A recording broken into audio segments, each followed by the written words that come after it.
বিরতির পর স্বাগত। আপনারা দেখছেন চেতনা টিভি রাইস অনলাইন ক্লাসে। এই মুহূর্তে আজকে আমরা হিন্দি ক্লাসে রয়েছে। আমাদের সমাস আজকের বিষয় এই নিয়ে কিছুটা ক্লাস ইতিমধ্যে আমরা করে ফেলেছি। বাকিটার জন্য আমি সরাসরি আবারও ম্যামের কাছে চলে যাব। Ma'am please. तो हम लोग फिर जाएंगे दूसरे भेद में तत्पुरुष समास, है ना। देखिए किस तरह हम लोग तत्पुरुष समास पहचानिएगा और जल्दी से आप लोग उसका विग्रह कर पाइएगा, ये मैं बता रही हूँ। दूसरा है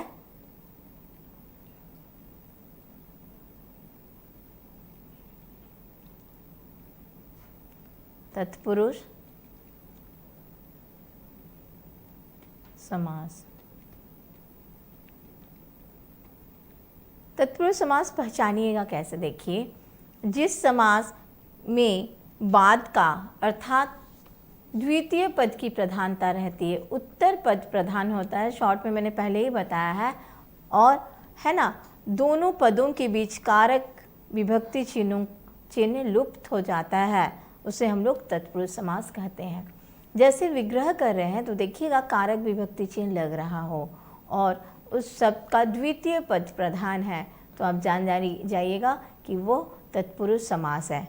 तो तत्पुरुष समास की क्या बोलेंगे, जिस समास में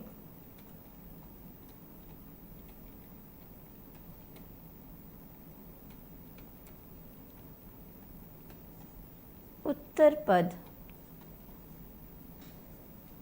प्रधान हो तथा दोनों पदों के बीच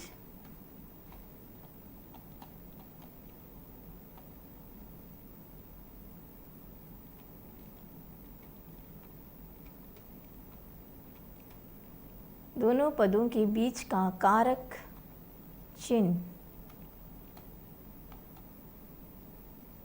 लुप्त हो जाए, उसे तत्पुरुष समास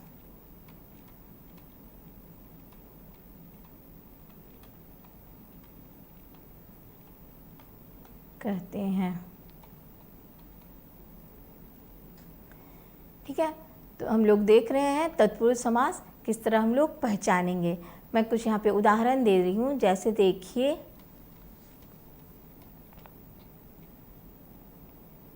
यमुना तट,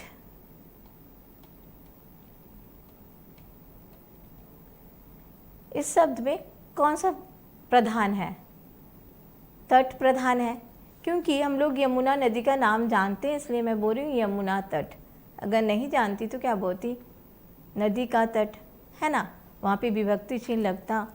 तो इसको हम लोग जब विग्रह कर रहे हैं तो क्या करेंगे, यमुना का तट, यहाँ पे तट प्रधान है, मीन्स उत्तर पद की प्रधानता है, इसीलिए यह तत्पुरुष समास होगा।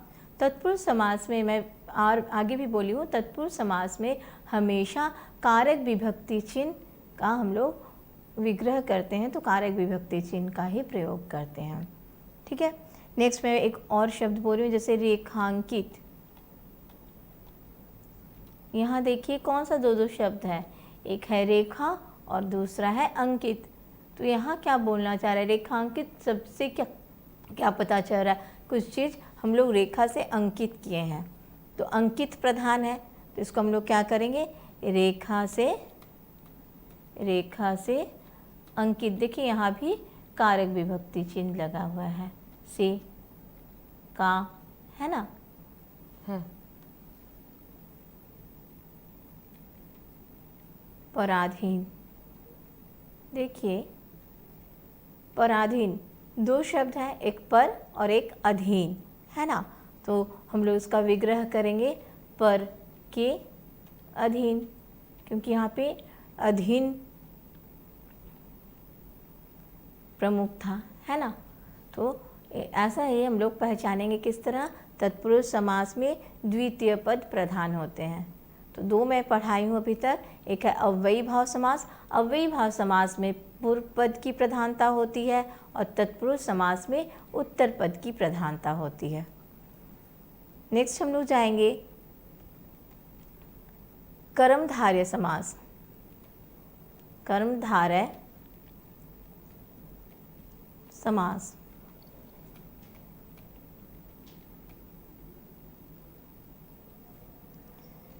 जिस समस्त पद का उत्तर पद प्रधान हो, कर्मधारय किस तरह पहचानिएगा देखिए, जिस समस्त पद का उत्तर पद प्रधान हो तथा पूर्व पद व उत्तर पद में उपमान उपमेय अथवा विशेष्य विशेषण संबंध हो, कर्मधारय समास कहलाता है। विशेष्य विशेषण मीन्स हम लोग तुलना कर रहे हैं, किसी दो शब्दों के बीच तुलना हो रहा है। जैसे देखिए चंद्रमुख, तो यहाँ पे चंद्र के समान है जो मुख है ना, तो हम लोग जिस यहाँ पे शॉर्ट में मैं बताऊँ, जिस समस्त पद का उत्तर पद प्रधान हो, तो इसमें इस कर्मधारय में उत्तर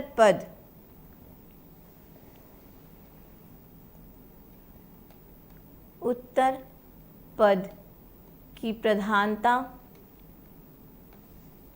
शुरू में ही मैं बोली थी है ना, उत्तर पद की प्रधानता हो रहा है। और उपमान उपमेय या विशेषण विशेष्य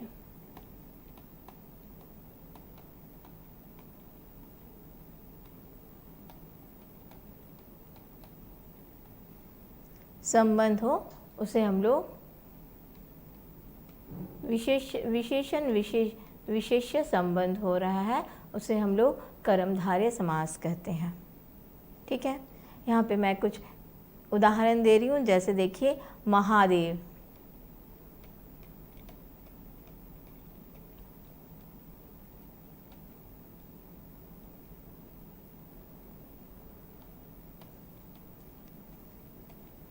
महादेव महान है जो देव है ना, देव की महानता के साथ देव, हम लोग देव की तुलना कर रहे हैं, वह देव जो महान है, तो महान है जो देव, ये है हो जाएगा कर्मधारय समास। क्योंकि जैसे नीलकंठ,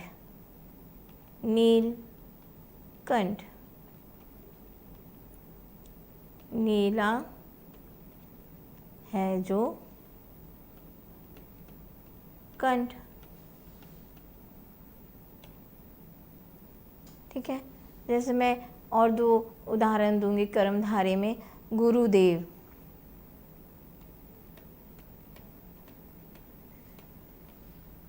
इसका हम लोग विग्रह थोड़ा सा अलग, गुरु रूपी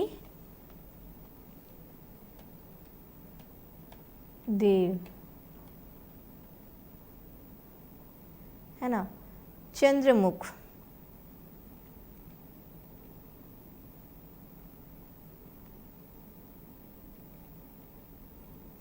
चंद्र रूपी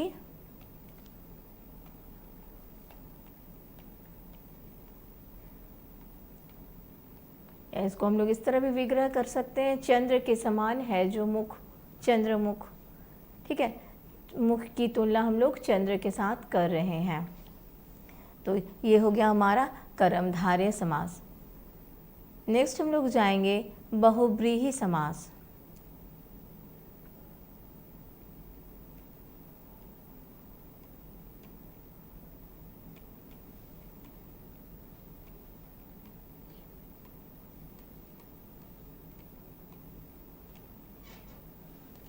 बहुव्रीहि समास किस तरह पहचानेंगे, देखिए बहुव्रीहि समास हम लोग यहाँ पे मैं बोली थी कि अन्य पद प्रधान होता है ना।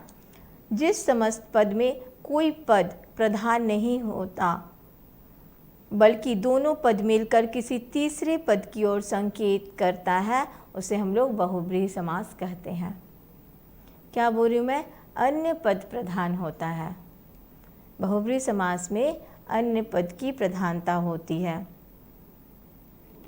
जिस समस्त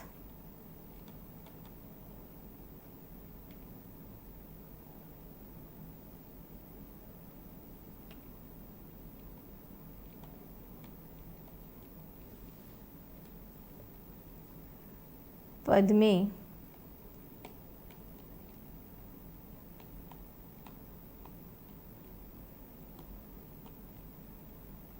कोई पद प्रधान नहीं होता।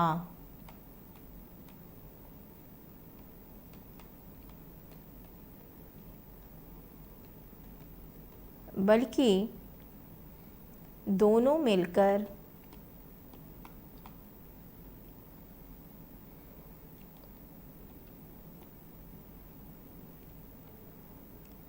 किसी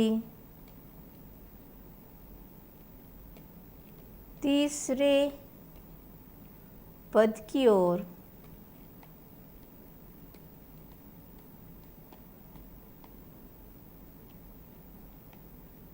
संकेत करता है।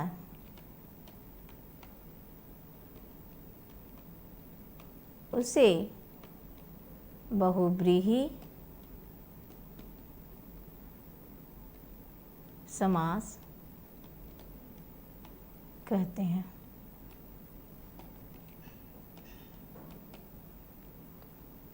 ठीक है, तो हम लोग कैसे पहचानिएगा, देखिए यहाँ पे तीसरे पद प्रधान होता है। कुछ कुछ शब्द है जो कर्मधारय और बहुब्रीहि दोनों होता है, वो मैं बाद में बता रही हूँ। हाँ, पहले मैं इसके कुछ उदाहरण दे लूँ। जैसे देखिए, मैं यहाँ पे बोलूँगी, कर्मधारय में भी मैंने उदाहरण दिया था नीलकंठ, यहाँ भी मैं बोल रही हूँ नीलकंठ।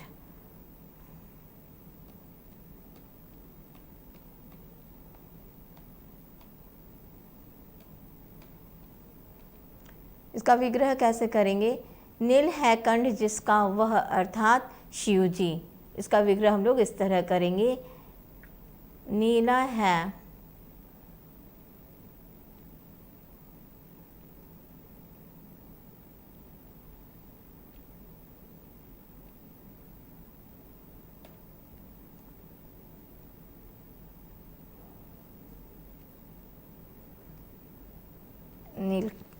नीलकंठ का देखिए विग्रह मैं बता रही थी, नीला है कंठ जिसका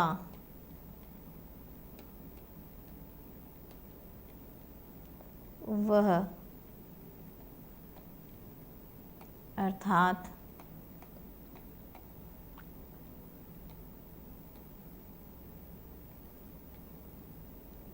शिव जी, है ना। आपको इस तरह से नाम भी उल्लेख कर देना है। तो मैं और बताऊं कि कर्मधारय में भी नीलकंठ था, मैंने वहाँ पे क्या विग्रह किया था, नीला है जो कंठ। जब हम लोग तुलना कर रहे हैं तो यहाँ पे देखिए कोई तीसरा अर्थ बता रहे हैं। मानिए आपने लिखा है नीला है जो कंठ और लिखे बहुब्रीहि समास, तो आपका गलत हो जाएगा। अब जिस तरह विग्रह कीजिएगा उसका नाम लिखिएगा। नीलकंठ आ रहा है तो आप नीला है कंठ जिसका वह, अर्थात शिव जी कीजिएगा तो आप बहुब्रीहि समास लिखिएगा, और नीला है जो कंठ कीजिएगा तो कर्मधारय समास कीजिएगा। क्लियर है यहाँ तक? फिर और दो मैं एग्जाम्पल दूंगी, जैसे उदार मना, उदार है मन जिसका वह, उदार मना। दो वर्ड है यहाँ पे, दो शब्द है, एक है उदार, दूसरा है मन। तो उदार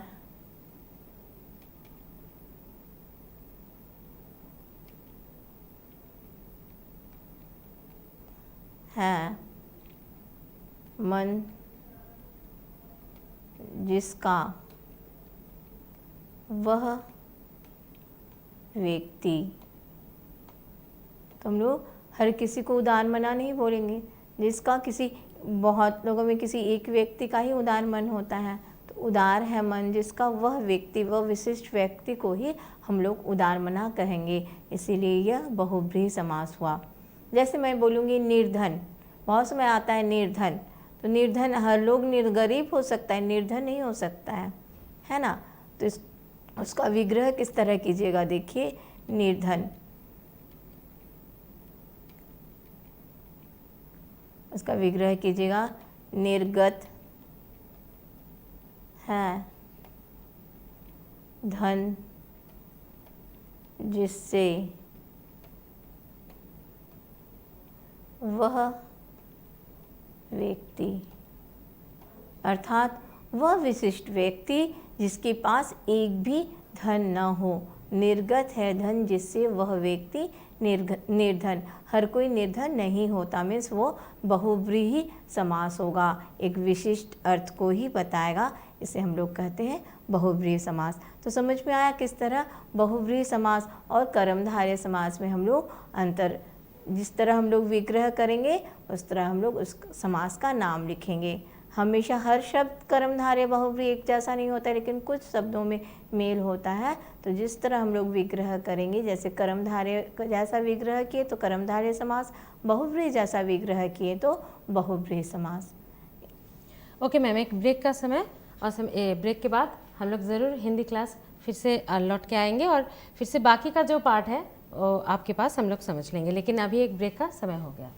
একটা ছোট্ট বিরতির পর দেখা হচ্ছে এই হিন্দি ক্লাসে আপনাদের সঙ্গে থাকুন।